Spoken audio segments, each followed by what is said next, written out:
Pan കാർഡുമായി ബന്ധപ്പെട്ട് പൊതുജനങ്ങളെ തട്ടിപ്പിനിരയാക്കുകയാണ് ഒരു കൂട്ടർ. അപ്ഗ്രേഡ് ചെയ്ത പെർമനന്റ് അക്കൗണ്ട് നമ്പർ സിസ്റ്റമായ പാൻ 2.0 എന്ന പുതിയ പാൻ കാർഡിന് അപേക്ഷിച്ചില്ലെങ്കിൽ നിലവിലുള്ള പാൻ കാർഡ് ബ്ലോക്ക് ആകുമെന്നും പാൻ 2.0 സജീവമാകുന്നതിന് അടിയന്തര നടപടി ആവശ്യമാണെന്നും കാട്ടി തൃശൂർ ജില്ലയിലാണ് പുതിയ തട്ടിപ്പ് രീതി. തട്ടിപ്പുകാർ ഇതുമായി ബന്ധപ്പെട്ട് മെസ്സേജ് അയക്കുകയാണ് ആദ്യം ചെയ്യുകയെന്ന് തൃശൂർ സിറ്റി പോലീസ് അറിയിച്ചു. പാൻ 2.0 സേവനങ്ങൾ നൽകുന്നുവെന്ന് അവകാശപ്പെടുന്ന ഔദ്യോഗിക പാൻ പോർട്ടലിനോട് സാമ്യമുള്ള വെബ്സൈറ്റുകളാണ് ഇവർ തട്ടിപ്പിനായി ഉപയോഗിക്കുന്നത്.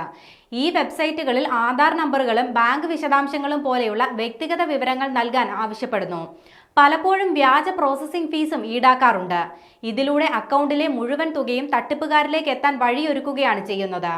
വ്യാജ ഹെൽപ്പ് ലൈൻ നമ്പറുകളും കോൾ സെന്ററുകളും സൈറ്റുകളിൽ അപ്ലോഡ് ചെയ്തും ജനങ്ങളെ തെറ്റിദ്ധരിപ്പിക്കാൻ സാധ്യതയുണ്ട്. OTPകൾ, ആധാർ വിശദാംശങ്ങൾ അല്ലെങ്കിൽ ബാങ്ക് അക്കൗണ്ട് നമ്പറുകൾ എന്നിവ പോലെയുള്ള രഹസ്യ വിവരങ്ങൾ ഷെയർ ചെയ്യുന്നതിനായി തട്ടിപ്പുകാർ പ്രേരിപ്പിക്കും. പാൻ 2.0 വേണ്ടി വ്യാജ KYC ആപ്ലിക്കേഷനുകളും ലഭിച്ചേക്കാം.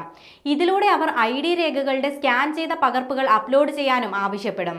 ഇത്തരം ചതികളിൽ വീഴാതിരിക്കാൻ അതീവ ജാഗ്രത വേണമെന്നും സംശയാസ്പദമായ വെബ്സൈറ്റുകൾ, ഹെൽപ്പ് ലൈൻ നമ്പറുകൾ അല്ലെങ്കിൽ ആപ്ലിക്കേഷനുകൾ എന്നിവ സൈബർ ക്രൈം ഹെൽപ്പ് ലൈൻ നമ്പറായ 1930 എന്ന നമ്പറിലോ അല്ലെങ്കിൽ നാഷണൽ സൈബർ ക്രൈം റിപ്പോർട്ടിംഗ് പോർട്ടലിലോ റിപ്പോർട്ട് ചെയ്യണമെന്നും പോലീസ് അറിയിച്ചു.